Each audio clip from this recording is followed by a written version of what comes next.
I'm Heather. I'm Nate. And this is Lacey. We're going to the LA Times Festival of Books.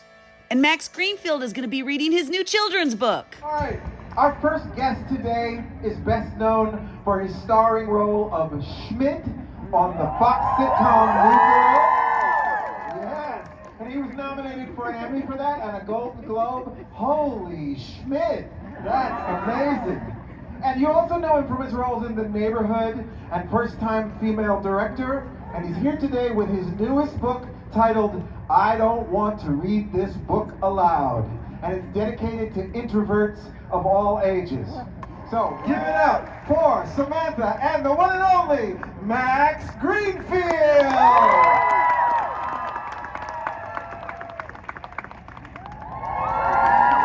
Should we read a book? Should we read a book?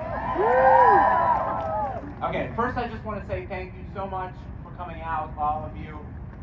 We were here about an hour ago and this was empty, and I thought I was going to have to go to one of the dorms and say, hey, there's a New Girl reunion on this day. But apparently I didn't have to do that, and I'm so grateful for everyone for coming out. I'm so grateful for Sam for doing this, and I'm going to read this book, and I have not read this in a while. I probably should have rehearsed last night, so if I can't read my own book, please don't judge me. Now, you might be wondering, how am I going to read this book with a microphone in my hand and the book? I am a professional, and you will experience it. Anyway, okay, so this is the third book. We'll talk about this stuff anyway. This is the third book in a 3-book installment. The first book was called I Don't Want to Read This Book. Thank you, Sam. I don't want to read this book. It's all about how, you don't want to read a book. It's all the reasons why you don't want to read a book, and by the end of the book, you've read that book. The second book is, very good, Sam, thank you so much. Okay, this book is not a present, and it takes you through the experience of opening up a present, realizing it's a book, and maybe being disappointed. But it really is for people who learn differently, and children who learn differently, and people who aren't in a book and need to do things. That's kind of like me. Okay. And then this one is pretty self-explanatory. It's the third one. I don't want to read this book aloud. How many people like reading aloud? You're the only one. And illustrated by Mike Lowry. Now, I'd like to explain to the young lady in the front here. Illustrating means they draw the pictures. They're much less important than the author. That's me. Here we go. This book is meant to be read aloud. Watch this.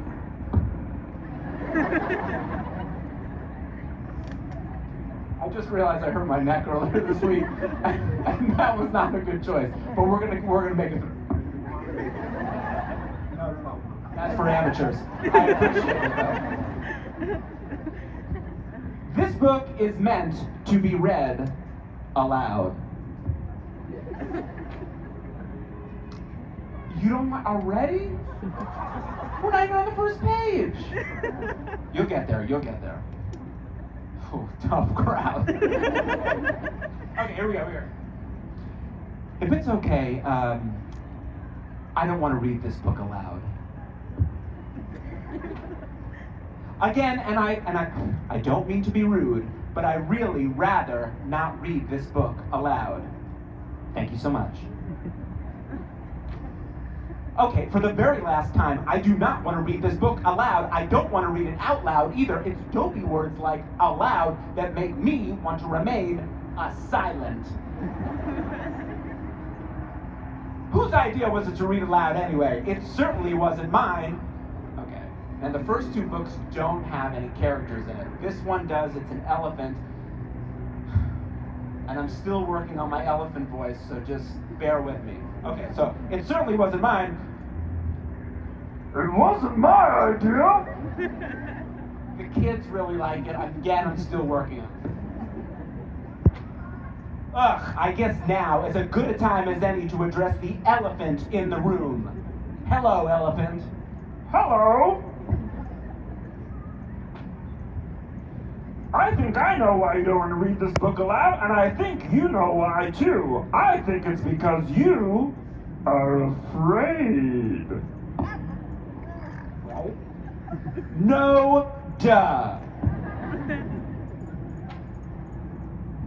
You know they say elephants have the smallest brains of any animal, even smaller than cats and snakes? Maybe that's why they inexplicably spell their name using a PH instead of an F. Hey, that's not fair. And then see what we did there? We wrote fair, P-H-A-I-R for the kid.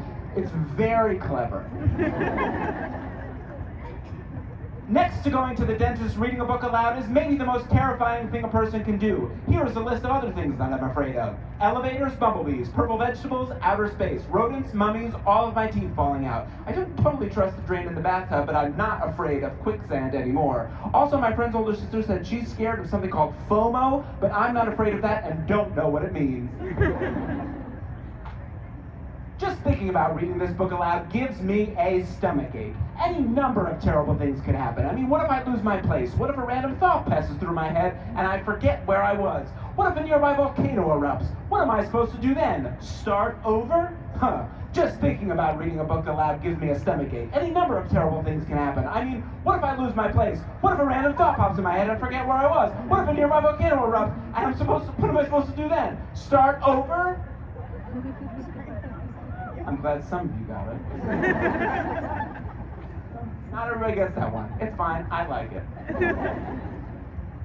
Then there's the sound of my own voice. Sometimes I'll stop and listen to myself when I'm reading aloud. This is always a mistake. This is what reading this book aloud sounds like to me. Ready? Read it together.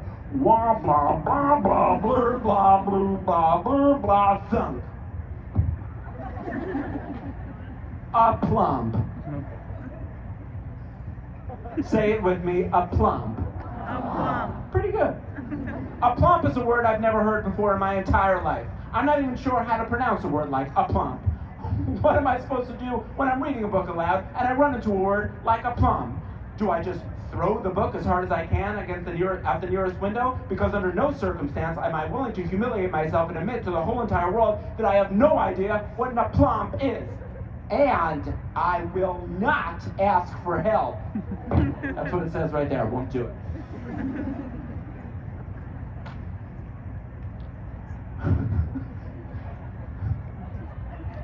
I'd be happy to help. So glad you asked. A plump. A plump is a tricky word, but beautiful in its structure and usage. It means self-confidence or assurance. If I were to use it in a sentence, I might say, you are reading this book aloud with great aplomb. Elephant. I'm never reading another book aloud again. Merely suggesting that I read this book aloud will forever be remembered as an unforgivable act.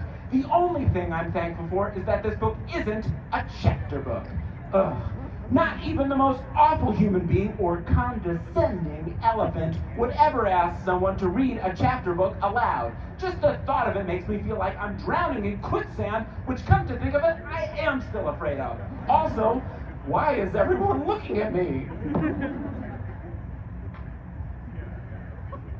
Chapter 2.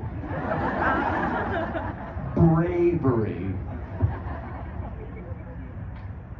Bravery is overrated. Also, what about the courage it takes to say, I am not comfortable reading this book aloud? I mean, just because some random elephant suggests it doesn't mean I should have to do it. And if the elephant doesn't like it, that's an elephant problem, not a me problem. I already told you it wasn't me. Go away, elephant, I'm on a roll here. This part's cool, because, you start off the book, and, I don't want to explain the book to you, which feels like, but maybe it's also a kid's book. So you start I'm going to explain it for the young lady in the beginning. So you start off, you're scared to read the book. And now, we give a speech. Today we stand up for the not-so-aplomb, the shy ones and the quiet ones. We stand up in support of reading to ourselves. And maybe instead of reading aloud, what we should be doing a whole lot more of is listening aloud. Because if I can listen aloud to you, and you can listen aloud to me, then maybe we can listen aloud to each other. And let the aloud readers read aloud.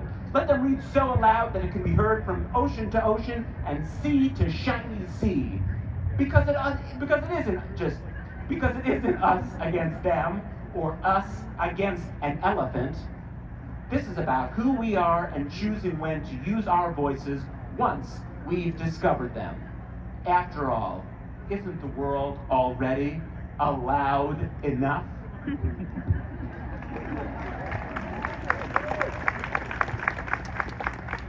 Hold for applause. That's what it says. Thank you. The end. Hold on, there's more.